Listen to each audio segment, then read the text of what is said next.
Hello friends, welcome to nerdy learners. ये straight line है part 3। This video is brought to by nerdy learners. तो चलिए शुरू करते हैं अब हम। तो हमने पिछली वीडियो में देखा था कि जो परपेंडिकुलर लाइन होती है और जो पैरेलल लाइन होती है उनकी कंडीशंस क्या होती है। इस वीडियो में हम लोग देखेंगे कि जब दो लाइन होती है उनके उनके बीच में एंगल कैसे फाइंड आउट करते हैं। जब दो लाइन होती है या तो उनका पॉइंट दिया रखा होगा हम लोगों को, या स्लोप दिया होगा, या इक्वेशन दी होगी। तो उन दोनों लाइन के बीच में हम एंगल कैसे फाइंड आउट करेंगे वो देखेंगे हम इस वीडियो में। ठीक है, जो सबसे पहला है कि एंगल बिटवीन टू लाइंस, कि दो लाइन के बीच में एंगल कैसे निकालते हैं हम। टेन टी उसका ये फॉर्मूला होता है, tan theta equal to mod of m2 minus m1 divide by 1 plus m2 into m1। यहाँ पे जो वेयर यहाँ पे m1 और जो m2 है वो क्या है, स्लोप है। m1 किसका स्लोप होगा, किसी भी एक स्लोप होंगे यहाँ पे m1 स्लोप, और जो m2 है वो भी क्या है, स्लोप है। स्लोप है किसी भी लाइन का। ठीक है, मान के चलिए ये एक लाइन है L1 और दूसरी लाइन है ये L2। तो इन दोनों के, ये L1 है, ये L2 है, कोई भी लाइन है। तो इन दोनों के बीच में एंगल क्या होगा, थीटा। थीटा हम एंगल से रिप्रेजेंट करते हैं। तो वो जो थीटा होगा उसको फाइंड आउट करना है, कैसे करना है, वही ये फॉर्मूला है, tan theta equal to m2 minus m1 divide by 1 plus m2 into m1। ठीक है, अब एग्जाम्पल के साथ समझ लेते हैं हम। ठीक, एक एग्जाम्पल है यहाँ पे। If angle between two line is pi by four, मतलब दो लाइन के बीच में एंगल जो है वो पाई बाई फोर है, and slope of one of the line is 1/2। और जो एक लाइन का स्लोप है वो दे दिया इन्होंने, 1/2 है। Find the slope of other line, इन्होंने बोला है कि दूसरी लाइन का स्लोप निकालना है। तो हमारे पास क्या क्या है ये देख लेते हैं हम। पहले हमारे पास थीटा है, we have theta equal to pi by four. हमारे पास थीटा है, हमारे पास स्लोप है m1 है, हमारे पास m1 क्या है, इक्वल टू 1/2। इसे हम m1 ले ले या m2 ले ले, एक ही बात है, कुछ कोई सा भी निकाल सकते हैं, इसलिए हमने इसे m1 ले लिया है। ठीक है, तो अब हमें निकालना क्या है, हमें निकालना है m2, हमें निकालना है, मतलब हमें पता नहीं है m2। तो इसको हम m2 ही रखते हैं, या x भी ले सकते हैं, वो अपनी मर्जी है, लेकिन मैं यहाँ पे m2 ही रखूँगा इसको। ठीक है, तो हमें फॉर्मूला पता ही है, we know that we know that. तो हमें ये कैसे पता चलेगा कि यही फॉर्मूला लगाना है, क्योंकि टेन थीटा इक्वल टू, अभी बताता हूँ मैं वो कैसे पता, mode of m2 minus m1 divide by 1 plus m2 m1। ठीक है, ये मोड ऑफ हो गया।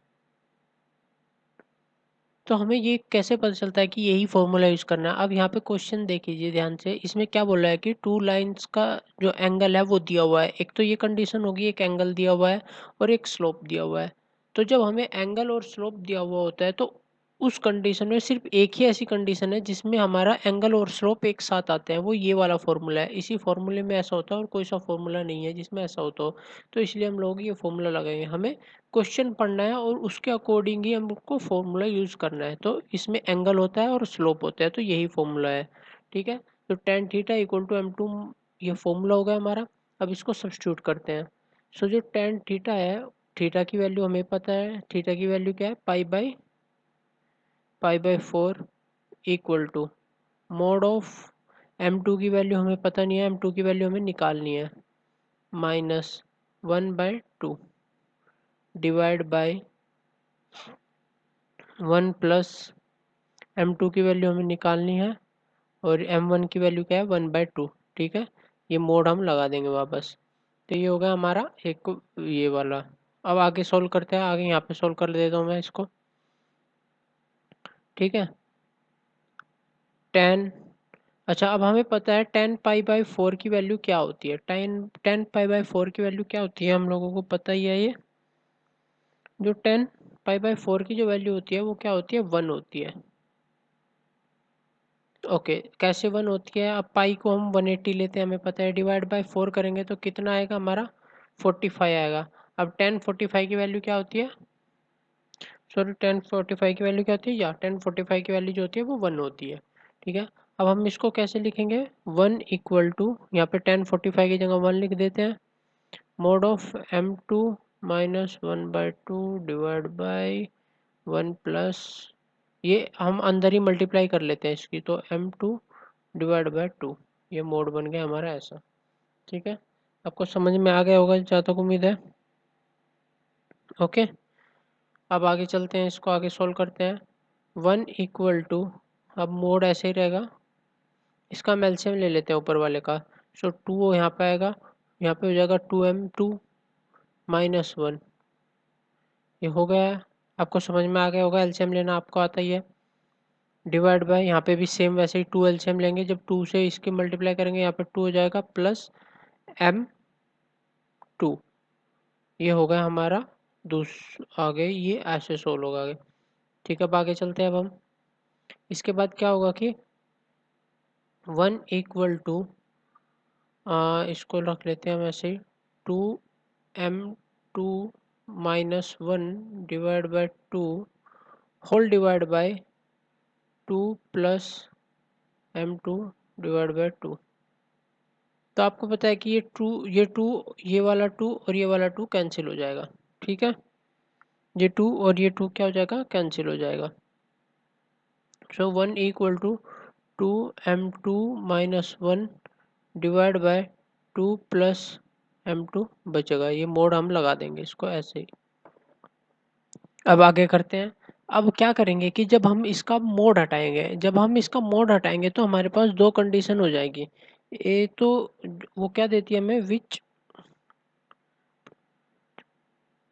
विच गिव्स, तो हमारे पास दो कंडीशन हो जाएगी। एक कंडीशन क्या होगी, 2m2 minus 1 divide by 2 plus m2 equal to 1, एक तो पॉजिटिव में रहेगी। और जो दूसरी कंडीशन हो जाएगी, और 2m2 minus 1 divide by 2 plus m2 equal to -1, तो दूसरी जो कंडीशन होगी वो हो जाएगी -1 में। ठीक है, मोड हटने पे दो कंडीशन बनती है, एक तो प्लस में रहेगी ये 1, और एक जो होगा कि 1 माइनस में हो जाएगा। ठीक है, अब सोल्व करते हैं हम, पहले +1 का वाला सोल्व कर लेते हैं। 2m2 माइनस 1 इक्वल टू, ये जो डिवाइड में है इधर जाके क्या हो जाएगा, इधर जाके मल्टीप्लाई में हो जाएगा। तो क्या आंसर क्या आएगा हमारा, सॉरी, इक्वल टू, हाँ तो 1 के साथ जब ये मल्टीप्लाई होगा तो 2 प्लस m2 ही रहेगा। ठीक है, ओके, अब आगे सोल्व करते हैं।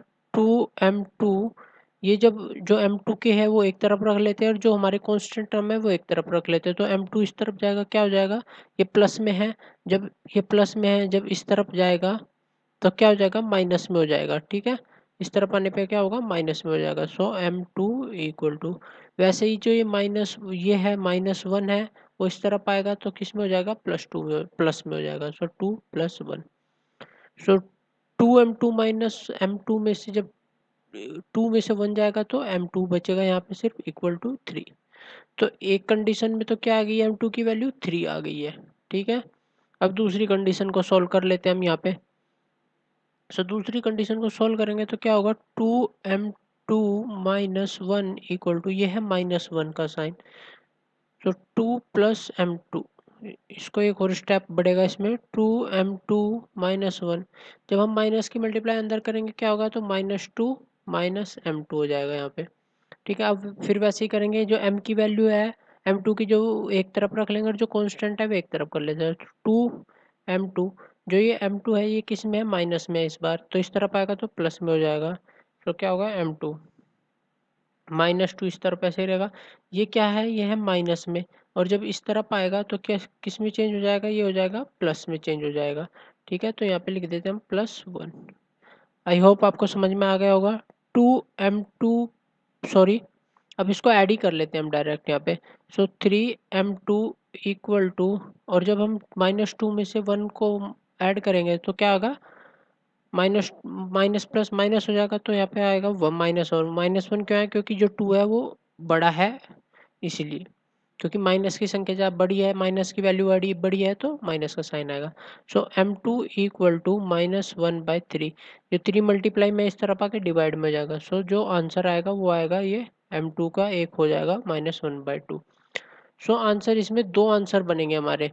सो m2 की वैल्यू या तो 3 होगी, या फिर क्या होगी, m2 की वैल्यू -1/3, तो हमारे दो आंसर होंगे। ठीक है, आई होप आपको ये वाला समझ में आ गया होगा कि कैसे कैसे सोल्व करते हैं हम जब एक एंगल दिया हुआ हो और स्लोप दिया हो तो हम दूसरा स्लोप कैसे निकालते हैं। या फिर ऐसे भी हो सकता है कि आपको दो स्लोप दिए हुए हो और फिर बोले कि एंगल निकालना है, तभी भी यही फॉर्मूला यूज़ करना पड़ेगा हम लोगों को। ठीक है, यही फॉर्मूला यूज़ करना होगा। जब बोले कि दो स्लोप दे दिए उन्होंने और फिर बोले कि एक एंगल फाइंड आउट करना है, तभी भी यही फॉर्मूला यूज़ करना होगा। तो इस वीडियो में बस इतना ही। Thank you. For more video subscribe like and share, और बेल आइकन है उसको प्रेस कर लेना जिससे आपको नोटिफिकेशन मिलते रहे। ये हमारा फेसबुक पेज है, इस पे जो भी नोट्स होते हैं वे इसी फेसबुक पेज पे डालता हूँ। आप इसको लाइक कर सकते हैं, उससे आपको ही फ़ायदा होगा। ये हमारा ब्लॉग साइट है, इसको भी आप चेकआउट कर सकते हैं। इनके जो लिंक्स है वो डिस्क्रिप्शन में भी दे दिए हैं मैंने, तो आप वहाँ पे जाके चेकआउट कर सकते हैं। Thank you.